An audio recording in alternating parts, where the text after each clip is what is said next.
Hi everyone, আজকে চলে এলাম আরেকটি ব্লগ নিয়ে।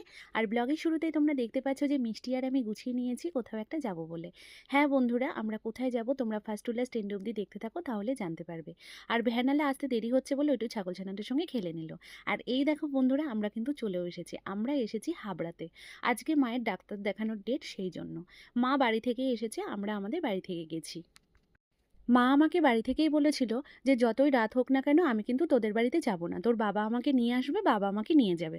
আমি খুব রাগ করছিলাম, রাগ করাতে মা তখন রাজি হয়েছিল যে আমাদের বাড়িতে আসবে। বাবা মাকে একা একা ছাড়বে না বলে চেম্বার পর্যন্ত এসে দিয়ে গেছে। আর আমাদের যেতে লেট হচ্ছিল বলে বাবার দাঁড়ায়নি, চলে গেছে। আর বাবা যে মাকে দিতে আসবে এই কথাটা মা আমাকে আগেও বলেনি। তারপরে মা এখানে পৌঁছানোর পরেও আমরা যখন রাস্তায় ছিলাম, মাকে ফোন করেছিলাম, তখনও কিন্তু মা আমাকে বলেনি যে বাবা মাকে দিতে এসেছে। যখন মায়ের কাছে শুনলাম বাবা এই পর্যন্ত মাকে পৌঁছে দিয়ে গেছে, এই কথাটা শুনে আমার ভীষণ খারাপ লাগছিল।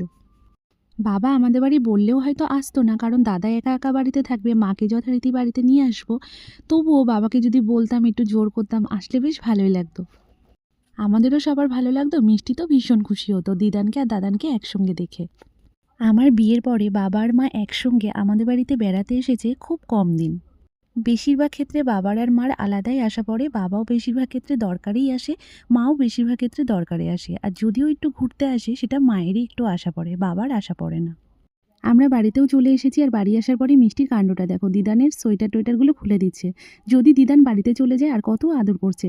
তোমরা তো দেখতেই পেলে যে ডাক্তারের চেম্বারে থাকাকালীনও দিদানকে কত আদর করছিল। এর আগে যখন ডাক্তার দেখিয়েছিলাম তখন ডাক্তারবাবু বলেছিলেন যে মাকে 4 মাস পরে ডাক্তার দেখাতে রিপোর্ট করিয়ে। আমার এত টেনশন হয় মাকে নিয়ে, আমি আর 4 মাস না যেতে যেতে 2 মাস যেই হয়েছে মাকে আবার রিপোর্ট করিয়ে ডাক্তার দেখিয়েছি। আর ডাক্তার দেখে কি বলেছে জানো তো বন্ধুরা, মায়ের সুগার একদম নর্মাল।